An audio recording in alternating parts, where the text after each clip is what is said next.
হ্যাঁ। আসসালামু আলাইকুম। প্রিয় দর্শক, অন্য মঞ্চের আলাপচারিতায় আপনাদের সকলকে আমন্ত্রণ জানাচ্ছি।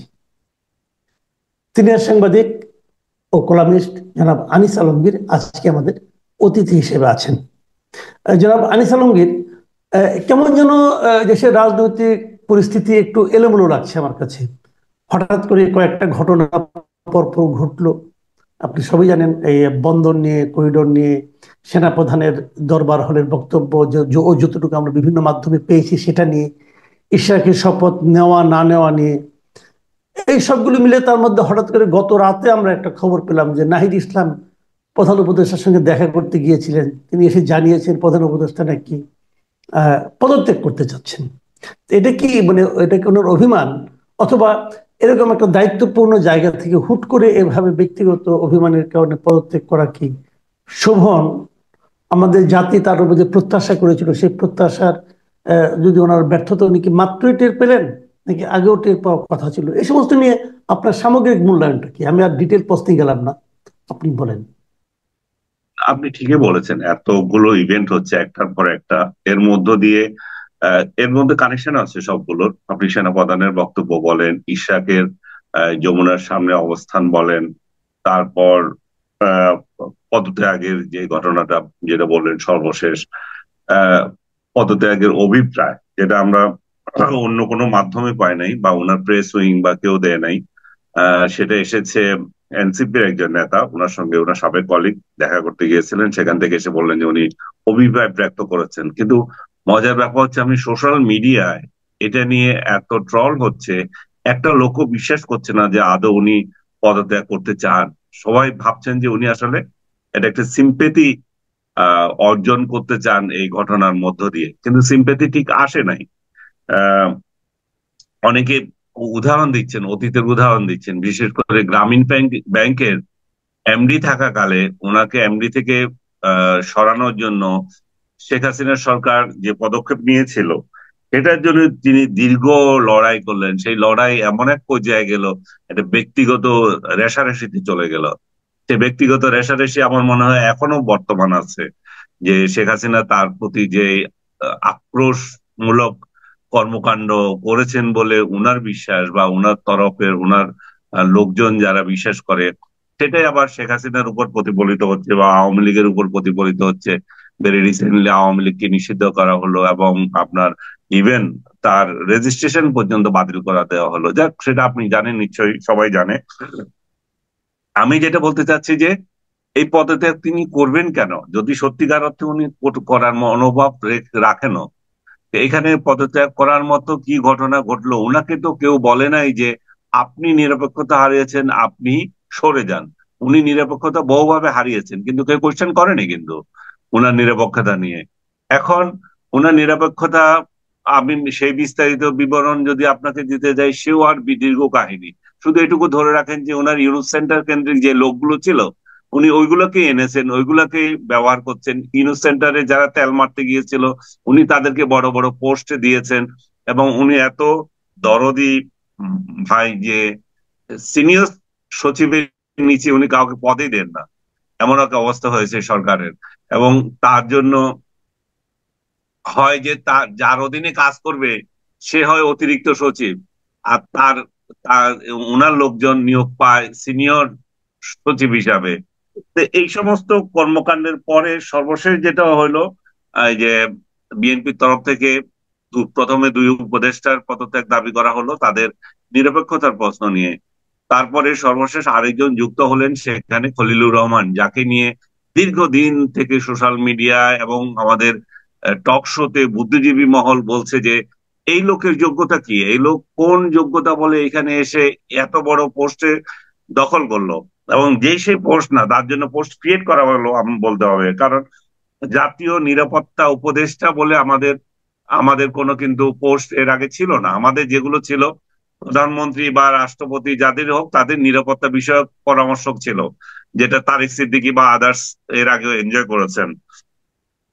সেই জায়গায় নিরাপত্তা উপদেষ্টা, জাতীয় নিরাপত্তা উপদেষ্টা বানানো ইন্ডিয়ান আলোরে, ইন্ডিয়াতেও এই পোস্ট আছে। তো এখন এটা একটা, আপনি যদি বলেন অন্য আরো বৃহত্তর সেন্সে, যাদের নিরাপত্তা যাদের এই যে প্রতিরক্ষা মন্ত্রী, ওইসব দেশেই শুধুমাত্র আমরা দেখি, খেয়াল করবেন, যাদের যারা একটা গণতান্ত্রিক রাষ্ট্র বলে আমরা বলি, বা এটা আপনাকে একটা সিম্বল হিসেবে ধরে নিতে পারেন, যে ওই দেশের প্রধানমন্ত্রী বা সরকার প্রধান নিজেই প্রতিরক্ষা মন্ত্রণালয় দেখেন, না একজন আলাদা মন্ত্রী আছেন।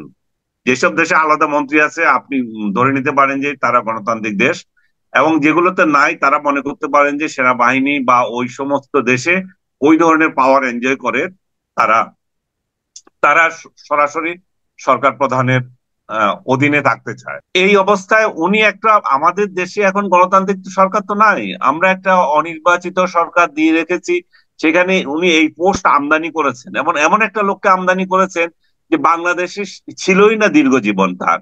সে ফরেন মিনিস্ট্রিতে চাকরি করতো, লিয়েনে লিয়েনে বাইরে কাটিয়েছে, তার অনেক কেচ্ছা কাহিনী যেগুলো সোশ্যাল মিডিয়া আমার পক্ষে বলাও কঠিন।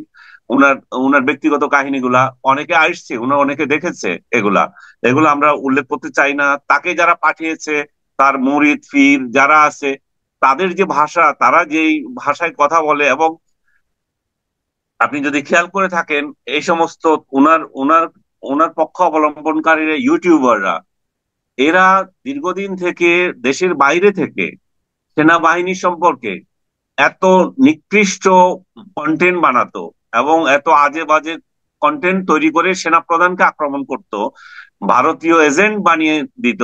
সেই ৭৫-এ যেমন আপনার খালেদ মোশাররফকে ইন্ডিয়ান এজেন্ট বানিয়ে একটা প্রোপাগান্ডা তৈরি করে তাকে হত্যা করেছিল, সেরকম সেরকম এজেন্ডা নিয়ে এরা এখানে কাজ করছে। তো ডক্টর ইউনূস সেনা সরকার প্রধান হিসাবে ট্রিটিং জেনারেলদের সম্পর্কে, সেনাপ্রধান সম্পর্কে যে সমস্ত কর্মকাণ্ড বাইরের লোকরা করছে, তার বিরুদ্ধে কি একটা ব্যবস্থা নিয়েছেন? কোনো ব্যবস্থা নেন নাই। বাংলাদেশের সেনাবাহিনী একটা রাষ্ট্রের গৌরব, সেই রাষ্ট্রের গৌরব প্রধান যিনি, তাকে আক্রমণ করা হচ্ছে। আমরা দেখলাম না যে রাষ্ট্রের তরফ থেকে সেখানে কোনো পদক্ষেপ নেওয়া হলো, বলা হলো না যে তোমরা বা আপনারা যেগুলো করছেন এগুলা বন্ধ করেন। বরং উল্টো উনি একজনকে ওইখানে উপদেষ্টা বানালেন, যিনি আবার ওদের ওদের সমর্থন নিয়ে ওরা উনাকে হাইলাইট করে করে কন্টেন্ট বানাচ্ছে, উনাদের ব্যক্তি বলে প্রচার করছে। সেরকম একটা ব্যক্তি এখানে এসে, এখানে আমরা দেখতে পাচ্ছি যে সেনা প্রধানকে সরানোর মতো বা কথাবার্তা বলছে। এখন আপনি বলতে পারেন যে এটা সেনাবাহিনী, সেনা প্রধানকে সরানোর মতো কথাবার্তা কি সরাসরি বলছে? না, বলছে না। তাদের নিয়োজিত লোকগুলা, ইউটিউবার গুলাই বলছে সেনা প্রধানকে সরিয়ে কাকে আনবে। এগুলো ওপেন সিক্রেট এখন, না সোশ্যাল মিডিয়া লেখা হচ্ছে। আমি মনে করি যে রাষ্ট্রের তরফ থেকে সেগুলো কিছুই দেখা হয়নি। এই প্রেক্ষিতে সেনা প্রধান যার অফিসারদের ডেকে যে বক্তৃতা দিয়েছেন, সেটা তাদের একান্ত বক্তৃতা, সেটা জাতির উদ্দেশ্যে বক্তৃতা নয়, সেটা একজন প্রেস অ্যাড্রেস না, তাহলে সেটা হচ্ছে অভ্যন্তরীণ বক্তৃতা। সেই অভ্যন্তরীণ বক্তৃতাগুলো আমরা সাংবাদিক হিসাবে পেয়েছি, যেই সূত্রে হোক পেয়েছে, পত্রিকাগুলো ছেপেছে, জাতীয় দৈনিকগুলোতে ছেপেছে, টেলিভিশন গুলো যদিও ওই রাতে নিউজ করে নাই, কারণ সত্যতা নিয়ে বা ভীতি নিয়ে তারা সেটা করতে পারে নাই, কারণ এক ধরনের সেন্সরশিপ এখনো প্রচলিত আছে এর মধ্যে। সেনাবাহিনীর প্রধান কি বক্তৃতা দিয়েছেন আপনি যদি মোটা দাগে খেয়াল করেন, উনি বলেছেন যে রোহিঙ্গা ইস্যুতে যে করিডোর দেওয়ার কথা, সে আমেরিকাকে করিডোর দেওয়া বা জাতিসংঘের নামে করিডোর দেওয়া, এখানে এখানে যে মার্কিন সেনারা এসে যে ওইখানে প্রশিক্ষণ করছে, যে আমাদের সীমান্ত এলাকায় যেখানে অভিযোগ উঠছে যে আমেরিকানকে দিচ্ছে, সে আমেরিকানরা এসে এখানে প্রশিক্ষণ নিচ্ছে, সেই জায়গায় সেনাবাহিনী স্পষ্ট করে বলে দিয়েছে আমরা করিডোর বিষয়ে সিদ্ধান্ত দিতে পারি না, এটা নির্বাচিত সরকার এসে করবে। একই অবস্থায় চিটাগং বন্দরকে দিয়ে দেওয়ার কথা হচ্ছে বিদেশিদের হাতে, সেখানেও একই কথা বলেছেন, বিদেশিদেরকে বন্দর দেওয়া যাবে না, এটা নির্বাচিত সরকার করবে। আরেকটা বিষয়, বাংলাদেশ, পুরো বাংলাদেশে মব লিঞ্চিং চলছে। মবের এই কালচার সরকার থেকে ইনফ্লুয়েন্স করা হচ্ছে, ইনফ্লুয়েন্স বলবো না আমি, আশকারা দেওয়া হচ্ছে। সরকার কোনো একটা মব নিয়ন্ত্রণের কোনো উদ্যোগ নিয়েই নাই এই পর্যন্ত, ইনক্লুডিং সেই ৩২ নম্বরের বাড়ি ভাঙা থেকে শুরু করে আজ পর্যন্ত কোনো একটা মব তারা ইয়ে করেনি। বরং মবকে পাবলিক ধরে ধরে বা আইন শৃঙ্খলা রক্ষাকারী বাহিনী ধরে যদি নিয়ে যাচ্ছে সরকারের লোকেরা, সেখানে গিয়ে তাদেরকে ছাড়িয়ে আনছে। সরকারের লোকেরা জুলাই নাম দিয়ে নানা ব্যানারে আমাকে আপনাকে নানা জনকে হেনস্থা করছে, ট্যাগ করছে, স্বৈরাচারের এজেন্ট বলছে, যখন যা ইচ্ছা বলতে পারছে। সেইগুলোর ব্যাপারে কোনো উদ্যোগ নেয় নাই। সাংবাদিকদের চাকরিচ্যুতি করার জন্য আলটিমেটাম দিচ্ছে, ওনারা বলছেন যে আমরা আলটিমেটাম তো দিই নাই, তারা দিচ্ছে, কিন্তু যারা দিচ্ছে তাদেরকে ওনারা কিছুই করেন নাই। তার মানে বলা হচ্ছে সেনা প্রধান যদি বলেন যে মবের এই কালচার বন্ধ করতে হবে, অন্যায় কিছু বলেনি। সর্বশেষ আসেন নির্বাচন নিয়ে। নির্বাচন এখন একটা বড় জাতীয় ইস্যু, আমাদের প্রধান ইস্যু। আমি বলবো যে আমরা দীর্ঘদিন সংগ্রাম করে ইলেকশন করতে পারে নাই, আমাদের অভিযোগ। সেই কারণে আমরা ভোট দিতে পারি নাই, সেই অভিযোগ। আমরা একটা স্বৈরাচারী সরকারকে হটালাম। তো স্বৈরাচারী সরকারকে হটিয়ে আমরা কি করব? আমাদের প্রধান দায়িত্ব তো একটা নির্বাচন দেওয়া। তো সেই নির্বাচন আমরা ভুলে গেলাম। বরং জনগণকে বুঝাতে চাইলাম নির্বাচন দিয়ে কি হবে, এরা আসবে এরা যাবে, তার থেকে ওনাকে আরো 5 বছর রেখে দেওয়া হোক। তো এই ধরনের চিন্তা যখন জনগণের মাথার মধ্যে ঢুকে যায়, যারা যে সমস্ত বোকা লোকজন এতদিন বলেছে ভোট দিতে পারে নাই, তারা আবার সুর উল্টিয়ে বলে যে 5 বছর উনি থাকুক। তার মানে এই যে একটা ন্যারেটিভ প্রচার করা, এটার উদ্দেশ্য কি ছিল? তো সেই জায়গায় রাজনৈতিক দলগুলো নির্বাচন চায়। আমি মনে করি যে বিএনপি থেকে শুরু করে সব দলই নির্বাচন চাচ্ছে। হয়তো তারিখ নিয়ে কারোর সাথে এদিক ওদিক আছে, কেউ যে না করছে না। তো সেই জায়গায় সেনাবাহিনীর প্রধান যদি বলে থাকেন, আমি প্রথমও বলেছি ডিসেম্বরের মধ্যে ইলেকশন হবে এবং জানুয়ারিতে নতুন একটা সরকার আসবে, সেটা তো জন আকাঙ্ক্ষার প্রতিফলন। উনি যেই কয়টা বলেছেন সেগুলো সংবিধানের বাইরে তো কিছু বলেন নাই। উনি ব্যক্তি আকাঙ্ক্ষার তো কোনো কথা বলেন নাই। উনি তো বলেন নাই যে সেনাবাহিনীকে দায়িত্ব নিতে হবে রাষ্ট্রের এই মুহূর্তে। উনি নির্বাচিত লোকদেরকে হাতে দায়িত্ব দিতে চেয়েছেন, এবং এই সমস্ত সিদ্ধান্ত রাজনৈতিক দলগুলো একসঙ্গে বসে নিক সেটা চেয়েছেন। ইন্টেরিয়াম সরকার নিজে নিজে যাতে না নিয়ে থাকে।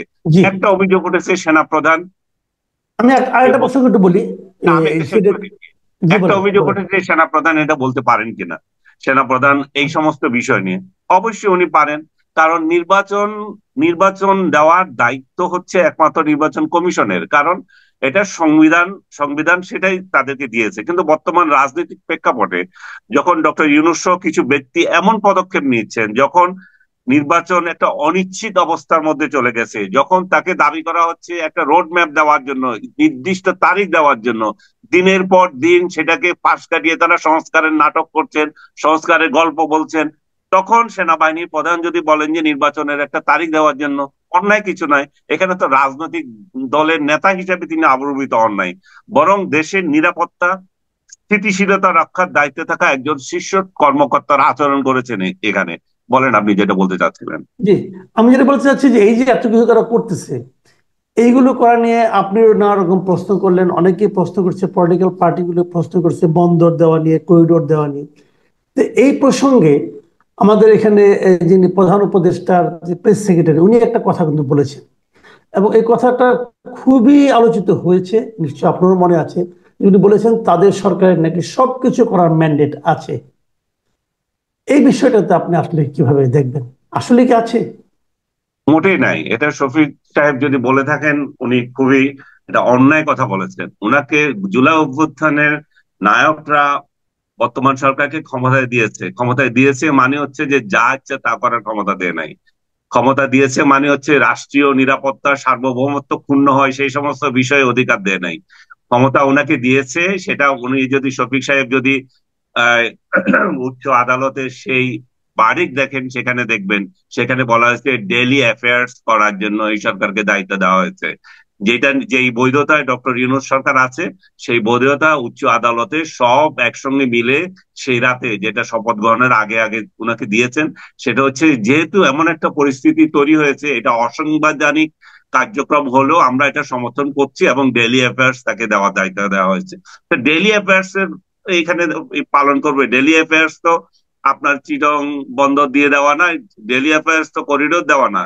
ডেইলি অ্যাফেয়ার্স হচ্ছে যে নির্বাচন কত তাড়াতাড়ি করবেন, কিভাবে করবেন সেটা করা। কিন্তু আজকে আমরা দেখতে পাচ্ছি একটার পর একটা ইস্যু তৈরি করা হচ্ছে সারা দেশে। একদিকে এনবিআর ভেঙে দাও, একদিকে ওই করো সেই করো, যাকে প্রয়োজন যেখানে দরকার তাকে সেখানে না দিয়ে গণশত্রু তৈরি করা, চারিদিকে গণশত্রু তৈরি করছে। একটা রাজনৈতিক দলকে নিষিদ্ধ করে শান্ত হয় নাই, শুধু তাদের সমর্থক থেকে শুরু করবে সর্বোচ্চ প্রধান, যে যেখানে আছে তাদেরকে জেলে ভরে দিতে পারবে যে কেউ। কারণ অপরাধ কি আওয়ামী লীগ করেছে? তা আওয়ামী লীগ কি একটা নিষিদ্ধ দল ছিল? সেই দল সে করবে না কেন? সেই দল করে কি অপরাধ করেছে সেটার জন্য আপনি সাজা দেন। উনি ইনক্লুসিভ একটা সোসাইটি চান, ইয়েতে মায়ানমারে আপনি খেয়াল করে দেখবেন, ওনার ওইখান থেকে বলা হয়েছে করিডোর দেওয়ার প্রসঙ্গে, সেখানে এটা উল্লেখ আছে যে আমরা তখনই দিব যখন মায়ানমারে একটা ইনক্লুসিভ সোসাইটি হবে। ইনক্লুসিভ সোসাইটি কি? রোহিঙ্গা প্লাস আরাকানের লোকেরা, মারমার লোকেরা, মানে আরাকান আর্মি, সবাই যদি হয়। নিজের দেশে ইনক্লুসিভ সোসাইটির ওনার কোনো চিন্তা নাই। এখানে এখানে বিভক্তির পর বিভক্তি, বিএনপি বিভক্তি, জামাত বিভক্তি, এনসিপি বিভক্তি, আওয়ামী লীগ বিভক্তি, ভাই ভাই বিভক্তি। যিনি দায়িত্ব নিয়েছেন একজন শান্তি প্রতিষ্ঠার একজন ব্যক্তি, যিনি শান্তির নোবেল পাওয়া ব্যক্তি, যার মাধ্যমে দেশে শান্তি আসবে, সেই শান্তির বাণী এখান থেকে চলে গেছে, অন্য দেশের শান্তি নিয়ে চিন্তা করছে। এখানে আমরা কি করে যারা অপরাধী তাদেরকে সাজা দেব? আপনি শেখ হাসিনা থেকে শুরু করে যারা যারা আপনার দৃষ্টিতে, আইনের দৃষ্টিতে অপরাধ করেছে, সাজা দেন।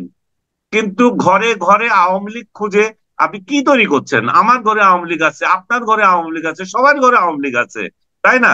বিএনপি আছে, জি। জামাত আছে। তো আমরা একের সঙ্গে একের কেন যুদ্ধ লাগিয়ে দেবো? আমরা কোথায় যাব? আমরা কি বঙ্গোপসাগরে চলে যাব? যারা এই আওয়ামী লীগ করেছে বা করছে তাদেরকে আমরা কি ফেলে দেব? তাই না? তাহলে আমাদের তো একটা সেন্সিবল একটা ইয়ে করতে হবে, সোসাইটি আমরা তৈরি করতে হবে।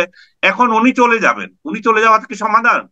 উনি যে অর্থনীতি রেখে যাচ্ছেন, উনি যে সমাজ রেখে যাচ্ছেন, যে কার্যার রাজ্য রেখে যাচ্ছেন, সেখানে বিএনপি আসতে সামাল দিতে পারবে? জামাত আসতে সামাল দিতে পারবে? সম্মিলিত ভাবে আসতে সামাল দিতে পারবে? উনি তো শেখ হাসিনা যা করেছেন সেই ধ্বংসকে আরো ধ্বংসাত্মক, মানে বালি বালি করে দিয়ে যাচ্ছেন।